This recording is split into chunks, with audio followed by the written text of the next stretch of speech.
अभी आप लोग का इलेक्ट्रोस्टैट समापन की ओर है, तो चाप गिन चुन करके कॉन्सेप्ट बचा हुआ है। अच्छा, इलेक्ट्रोस्टैट समाप्त हो जाएगा तो हम लोग पूरी तरह से माइंड डाइवर्ट कर लेंगे इलेक्ट्रिक करंट की ओर।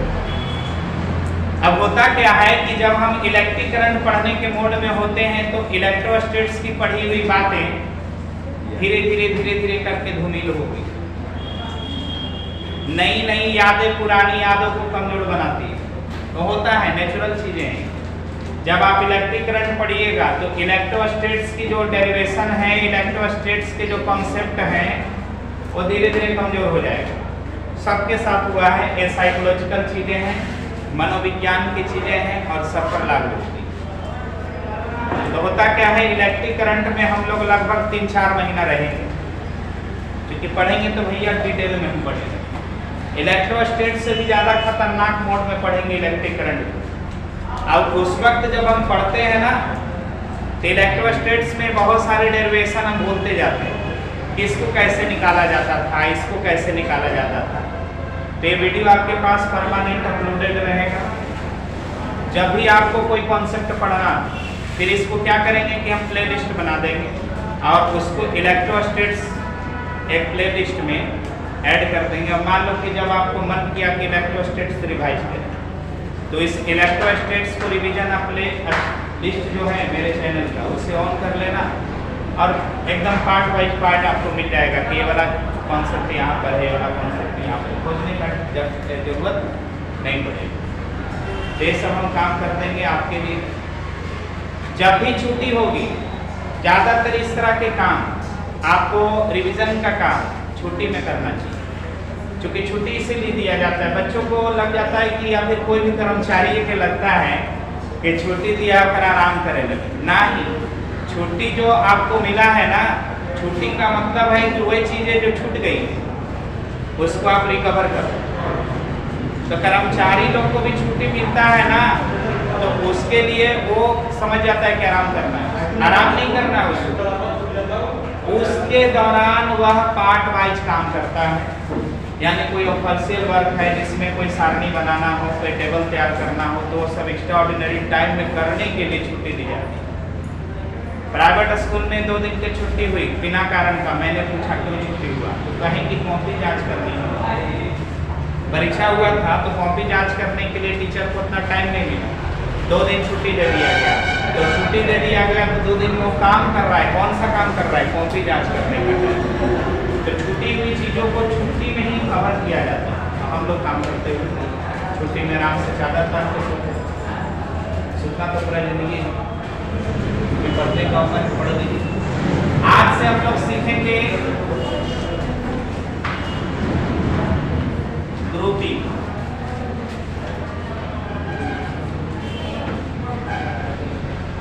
या इसी को हम लोग कॉम्बिनेशन भी करेंगे। क्या कहेंगे? कॉम्बिनेशन।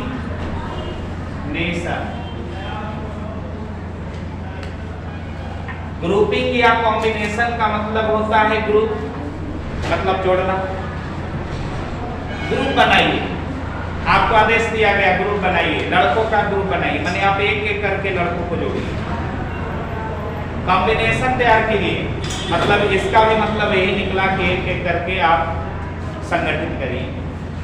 तो ग्रुपिंग का मतलब भी जोड़ना और कॉम्बिनेशन का मतलब भी जोड़ना। हिंदी अलग अलग होता है, ग्रुपिंग का हिंदी होता है समूहन और कॉम्बिनेशन का हिंदी होता है समायोजन।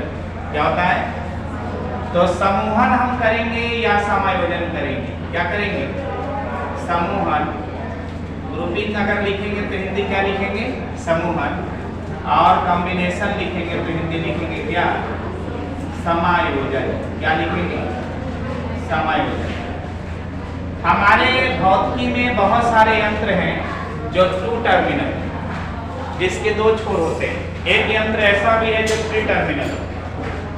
2 टर्मिनल में कौन कौन से यंत्र है? सेल, रेजिस्टेंस, कैपेसिटर, डायोड, ये सब 2 टर्मिनल डिवाइस है। इंडक्टर, ये सब क्या है? 2 टर्मिनल डिवाइस है। एक वो ट्रांजिस्टर होता है जो 3 टर्मिनल होता है। तो हम लोग जितना भी कॉम्बिनेशन करेंगे वो 2 टर्मिनल डिवाइस का करेंगे। कितने का करेंगे? टू टर्मिनल डिवाइस को हम लोग जोड़ना सीखेंगे या टू टर्मिनल डिवाइस को हम लोग समायोजन करना सीखेंगे। अब इसमें आपको किसका किसका हो सकता है, तो ग्रुपिंग हो सकता है या कॉम्बिनेशन हो सकता है कैपेसिटर्स का। अभी जो चैप्टर पढ़ रहे हैं उसके अनुसार कॉम्बिनेशन हम किसका सीखते हैं, कैपेसिटर्स का। अच्छा, कैपेसिटर्स का अभी हम लोग समूह जरूर सीखेंगे, लेकिन यही टेक्निक और टेक्नोलॉजी हम रेजिस्टेंस के लिए भी लगाएंगे। यानी किसके लिए लगाएंगे, कैपेसिटर के लिए भी वही रूल और रेजिस्टेंस के लिए भी वही तरीका होगा जोड़ने का। अच्छा, रेजिस्टेंस के लिए तो लगाएंगे ही लगाएंगे, यही कॉन्सेप्ट हम लोग लगाएंगे किसके लिए, इंडक्टर के लिए। किसके लिए, इंडक्टर के लिए। किसके लिए, इंडक्टर्स के लिए। यानी हम लोग जोड़ना सीखेंगे। किसको सीखेंगे जोड़ना, कैपेसिटर को जोड़ना सीखेंगे या प्रतिरोध को जोड़ना सीखेंगे या इंडक्टर को जोड़ना सीखेंगे। अभी जो हम लोग सीखेंगे वह किसको सीखेंगे, कैपेसिटर को जोड़ना सीखेंगे। अच्छा, कैपेसिटर को अगर आपने जोड़ना सीख लिया तो ऐसा ही जोड़ रेजिस्टेंस के लिए करना पड़ता है, वैसा ही जोड़ इंडक्टर के लिए भी करना पड़ता है। कैपेसिटर का सिंबल तो आप लोग जानते हो कि दो को बराबर लंबाई का लाइन खींचते हैं पैरेलल। अब इसका ये जो किनारा है एक छोर कहलाता है, क्या कहलाता है, दूसरा। ये जो पहला लाइन है पहले प्लेट को शो करता है, दूसरा लाइन दूसरे प्लेट को शो करता है। तो ये सिंबल है कैपेसिटर का। आप रेजिस्टेंस का सर्किट डायग्राम ऐसा बनाते हो, 10th में पढ़े होंगे, अभी तो हम रेजिस्टेंस पढ़ाए भी नहीं। रेजिस्टेंस का सिंबल आप सेल का सिंबल ऐसा बनाते हो, ऐसा सेल का सिंबल बनाते हो। बताओ ये भी कौन टर्मिनल है, दो टर्मिनल। इसमें भी कितने टर्मिनल है, इसमें भी कितने टर्मिनल है, दो टर्मिनल। अब इसमें भी कितने टर्मिनल, दो terminal.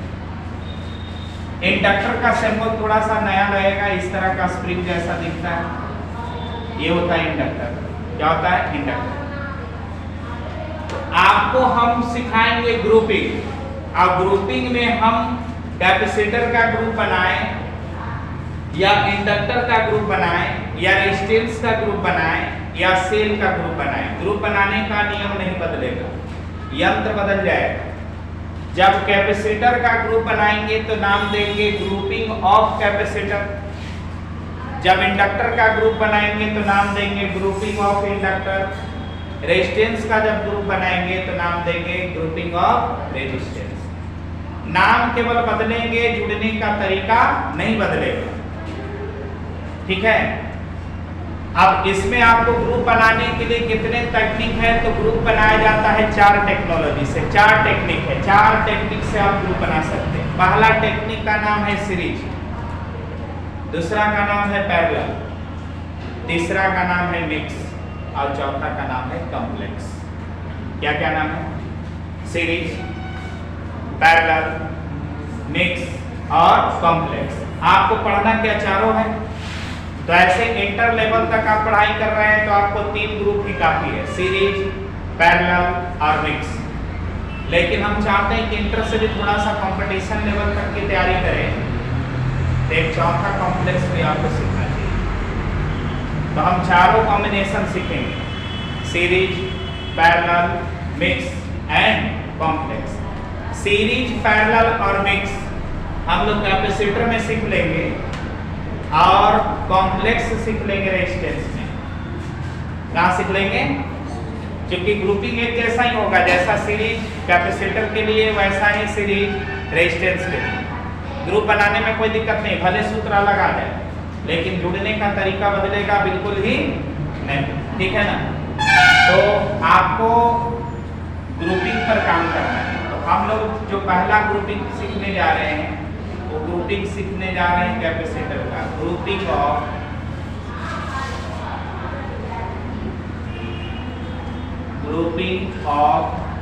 Capacitors, grouping of capacitors.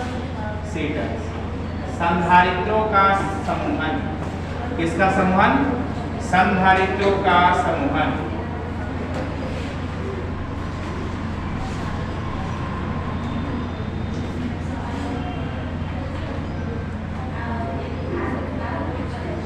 संधारित्रों का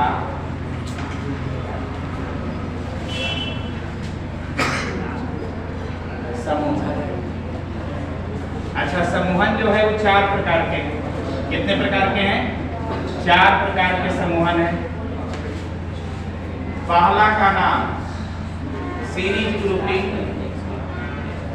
सीरीज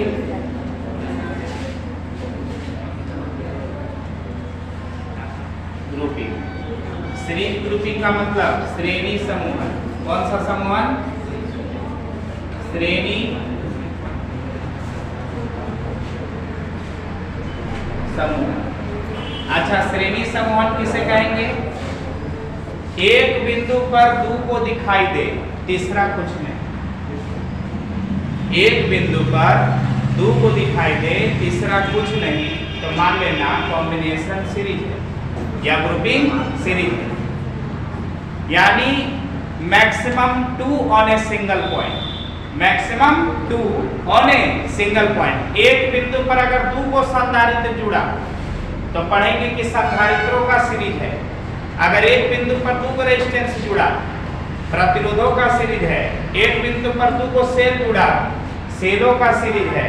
इंडक्टर जुड़ा, इंडक्टर का सीरीज। यानी एक बिंदु पर के को दिखना चाहिए, दो को, तीसरा कुछ भी नहीं। अब तीसरा अगर बोले तो फंसोगे, क्योंकि यह जो हम लोग सीखने जा रहे हैं ना, इसका काम हम लोग 70% कैपेसिटर में करेंगे और 30% रेजिस्टेंस में करेंगे। यहाँ ज्यादा मेहनत करेंगे। अब इस मेहनत का फायदा हम रेजिस्टेंस में उठा रहे हैं, ठीक है ना। तो इसका डेफिनेशन बहुत हम छोटा सा तैयार करके आपके लिए लाए हैं, वो लिखना है। क्या लिखना है? मैक्सिमम टू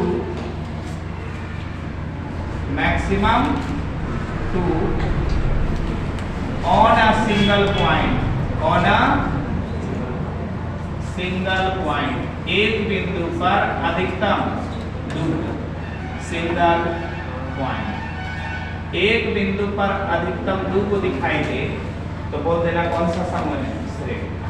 अच्छा, इसके लिए एग्जाम्पल में आपको क्या क्या रखना पड़ेगा? कुछ चित्र आदि बना करके समझाना पड़ेगा, ठीक है ना। तो मान लो कि एक कैपेसिटर यहाँ पर, एक कैपेसिटर यहाँ पर, आप ध्यान से देखो तो इसमें आपको एक बिंदु पर के वो दिख रहा है। यहाँ कोई बिंदु है तो एक बिंदु पर के वो दिख रहा है, दो को दिख रहा है ना।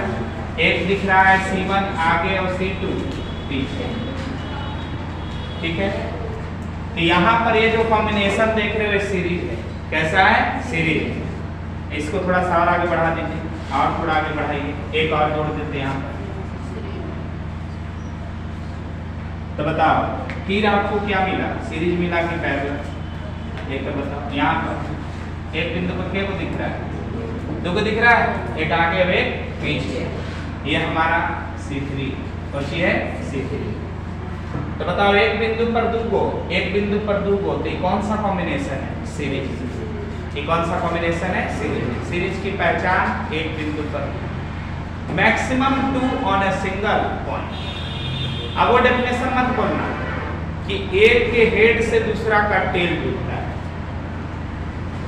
कंफ्यूजन हो जाता है उसको। जो अगर ये बोल रहा है कि एक के बाद दूसरा जुड़ता है, एक के बाद दूसरा जुड़ता है, तो ये सीरीज होता है।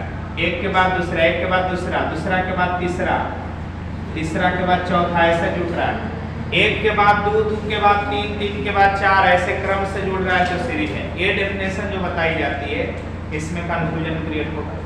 मान लो यहाँ पर से एक लिंक ऐसे निकल गया, अब क्या बोलोगे? एक के बाद दूसरा इसको बोलोगे कि एक के बाद दूसरा इसको बोलोगे? कंफ्यूजन हो गया ना।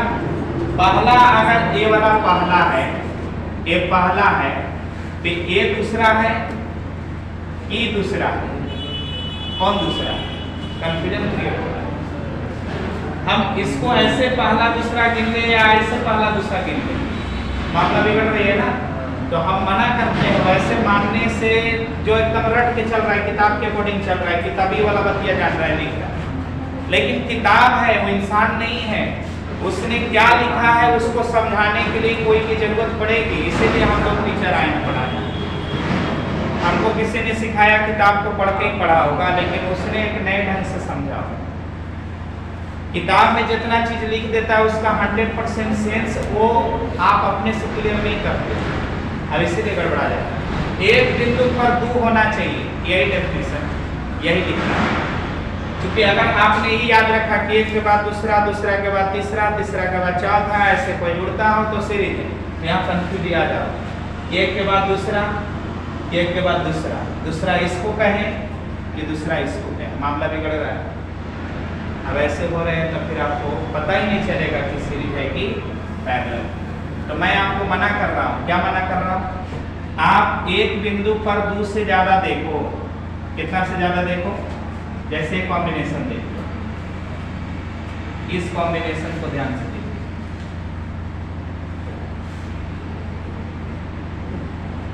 देखो यहां पर एक बिंदु पर के को दिखाई दे रहा है, के को दिख रहा है, तीन को दिख रहा है ना, एक दो और तीन, एक बिंदु पर के को दिख रहा है, तीन को। तो यहाँ पर एक बिंदु पर आपको तीन को दिखाई दिया, ये वाला हिस्सा में एक बिंदु पर के को दिखाई दिया, तीन को दिखाई दिया। तो यहाँ पर कौन सा कॉम्बिनेशन है, सीरीज है कि पैरेलल है कि मिक्स है कि कॉम्प्लेक्स है? यही गलती है लोगों की। अभी हम मिक्स के बारे में बताए भी नहीं, आप लोग मुंह खोल दिए। असमय कोई मुंह खोलता है ना तो ज्यादा गलती करके आता है। बिना सीखे, बिना समझे, बिना जाने आप कुछ ना कहें तो बेहतर है। जान जाइए, खूब मुंह खोलिए, बेचैन होने की कोई जरूरत नहीं। आप एक कह दीजिए पता नहीं, पता नहीं, क्योंकि अभी पढ़ेंगे, अभी तो हम सीरीज पर बात कर रहे हैं। पहले से कुछ पता है तो समझ जाओ प्रदूषित हवा है, उसको निकालो, वही खत्म करो। जो सीखे है ना वो इनफ नहीं है हमारे फिजिक्स के लिए, क्योंकि जो सीखे थे उससे तो आपकी किताब का भी स्टैंडर्ड सॉल्व नहीं हुआ। अब यहाँ जो हम सिखा कर भेजेंगे, हम आपकी किताब की दावा छोड़ो, पूरा इंटरनेशनल लेवल का किताब ला करके सॉल्व करके देंगे। गूगल से जाओ, सवाल उठाओ, सॉल्व करके देंगे, बनेगा, फंसेगा। इसको क्या कहना चाहिए? तो कांट से। क्या जवाब होगा मेरा? Can't say. मुझे नहीं पता, अभी तो हमको सिर्फ ये बताया गया है कि एक बिंदु पर दो होता है, तो दो को दिखेगा सीरीज बोलेंगे, दो के अलावा कुछ हो जाएगा तो कुछ नहीं कर सकते कांट से। तो सीरीज पहचान लोगे, एक बिंदु पर दो को तो सीरीज, तीसरा कुछ भी आया कुछ नहीं कर सकते। अच्छा, तीसरा मान लो एक तार ही ऐसे निकाल देता तो भी हम कुछ नहीं कर सकते थे। तो तार का क्या भरोसा, कौन मोड में जाके जुटेगा, सीरीज बना देगा कि क्या बना देगा, पैरेलल, पता ही नहीं, पहले पता नहीं। एक बिंदु पर दो को है तो सीरीज है, दो के अलावा कुछ भी है तो हम कुछ नहीं कर सकते कि सीरीज है कि पैरेलल है। ठीक है। अच्छा, सीरीज की पहचान क्या होगी? एक बिंदु पर दो को विशेषता क्या होगी? तो सीरीज की विशेषता यह होगी कि इस पर सारे कैपेसिटर समान चार्ज रखेंगे। कैपेसिटर क्या रखेंगे? समान चार्ज। यानी पहले कैपेसिटर पर आपको Q चार्ज मिल रहा है, दूसरे पर Q ही मिलेगा, तीसरे पर ही Q मिलेगा। यानी सभी पर चार्ज की वैल्यू क्या रहेंगे? Q Q Q। अब यहाँ पर रुक जाइए थोड़ा सा। अगर कोई पूछे कि किसी कैपेसिटर के दोनों प्लेट को मिलाकर टोटल चार्ज कितना होता है, तो आपका जवाब क्या होगा? एक ऑब्जेक्टिव सवाल आ जाए कि कैपेसिटर के दोनों, कैपेसिटर में मौजूद दोनों पात्रों या प्लेटों के बीच के कुल आवेश कितने होते हैं? तो कैपेसिटर में आपने चार्ज देखा, एक प्लेट पर जितना प्लस होता है उतना ही दूसरे प्लेट पर क्या होता है, तो पूरा अगर जोड़ देंगे तो कितना हो जाएगा? 0। ये सवाल ऑब्जेक्टिव में आया हुआ। कैपेसिटर के दोनों प्लेटों के आवेश का योग टोटल कितना होता है? तो जवाब देंगे जितना प्लस प्लेट पर चार्ज उतना माइनस वाले प्लेट पर चार्ज, और टोटल चार्ज जोड़ दिया जाए तो कितना? 0। ठीक है ना।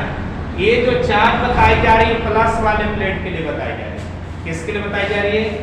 क्योंकि धारिता निकालते हैं ना तो चार्ज भी प्लस लेते हैं, वोल्टेज भी प्लस लेते हैं, क्योंकि धारिता कभी नेगेटिव नहीं होती। कैपेसिटी कभी नेगेटिव नहीं होता, कैपेसिटेंस कभी भी नेगेटिव नहीं होता। तो यहाँ याद रखना है कि सारे प्लेट पर पॉजिटिव चार्ज की मात्रा क्या होंगे, सेम होंगे। सारे कैपेसिटर में पॉजिटिव चार्ज की मात्रा क्या होंगे, सेम होंगे। सीरीज की विशेषता है। दूसरी विशेषता क्या है, तो दूसरी विशेषता यह है कि वोल्टेज अलग अलग हो जाए। अगर संधारित्र का मान अलग अलग है तो वोल्टेज अलग अलग होंगे। C1 के लिए वोल्टेज V1 मिलेगा, C2 के लिए वोल्टेज A2 मिलेगा, C3 के लिए वोल्टेज A3 मिलेगा। यानी वोल्टेज अलग अलग होगा। कब अलग अलग होगा, जब संधारित्र का मान अलग अलग हो जाएगा तो वोल्टेज क्या हो जाएगा, अलग अलग। तो सीरीज की ये दो विशेषता है। सीरीज की कितने प्रॉपर्टीज हैं, दो।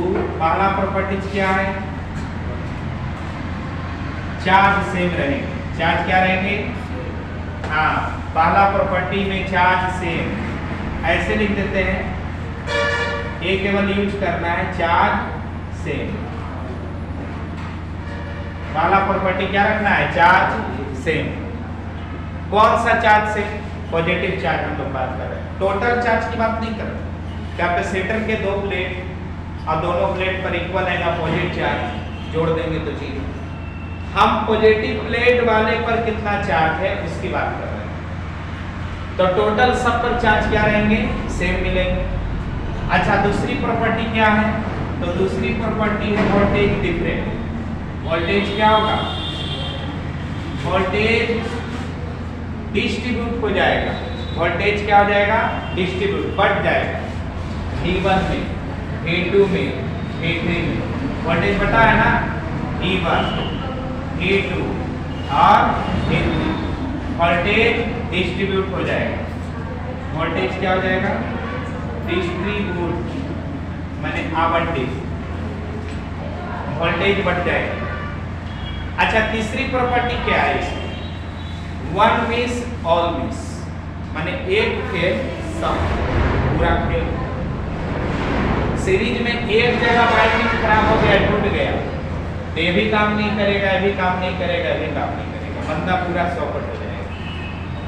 सीरीज में एक प्रॉपर्टी, ठीक है ना। तो दो इंपॉर्टेंट प्रॉपर्टी है जिस पर हम लोग बात करेंगे। धारिता, सॉरी, एक है चार्ज सबका सेम होना और वोल्टेज सबका बढ़ जाना। वोल्टेज क्या हो जाते हैं, बढ़ जाते हैं। Parallel grouping. अच्छा, पैरेलल ग्रुपिंग क्या है भाई, इसमें दो अलग अलग बिंदु ले लेना। कितने अलग अलग बिंदु लेना है, इसमें दो अलग अलग बिंदु लेना है और दो बिंदुओं के बीच में सभी यंत्रों को जोड़ देना है। अगर सारे के सारे यंत्र दो बिंदुओं के बीच में जुड़े हुए नजर आए, मान लेना वो पैरेलल। कौन है, तो जैसे दो बिंदु हमने ले लिया, 30 एक बिंदु और दूसरा बिंदु ले लिया B। पहला कैपेसिटर लाया और जोड़ दिया किसके बीच में, A और B के बीच में। पहला कैपेसिटर लाया और जोड़ दिया किसके बीच में, A और B के बीच में। दूसरा कैपेसिटर लाया और जोड़ दिया किसके बीच में, A और B के बीच में। तीसरा कैपेसिटर लाया और जोड़ दिया किसके बीच में, A और B के बीच में। ठीक है ना। तो आप ध्यान से देखो, जितने भी कैपेसिटर जुड़े हुए हैं वो किसके बीच में जुड़े हुए हैं, A और B के बीच में जुड़े हुए हैं। इस तरह के कम्युनिकेशन मिल जाए जिसे हम क्या कहते हैं, पैरेलल। क्या बोलते हैं। अच्छा, मन में भ्रम होता है कि सामने सामने इसलिए पैरेलल, ये भ्रम टूटना बहुत जरूरी है। एक कैपेसिटर यहाँ लाए, इसका एक टर्मिनल यहाँ जोड़ दिए, दूसरा टर्मिनल यहाँ जोड़ दिए, ये भी क्या है, पैरेलल। ये भी क्या है, पैरेलल। क्यों, इसका एक टर्मिनल A पर, दूसरा टर्मिनल B पर है पैरेलल। पैरेलल का मतलब ये ना समझना कि पैरेलल है देखे में, देखे में पैरेलल से कोई लेना देना नहीं। तार है ना, तार को आप कैसे भी मोड़ मार सकते हो, कैसे भी जोड़ सकते हो, उससे कोई प्रॉब्लम नहीं। तो पैरेलल का मतलब पैरेलल ज्यामिति वाला ना, पैरेलल का मतलब ज्यामिति वाला पैरेलल मत समझना।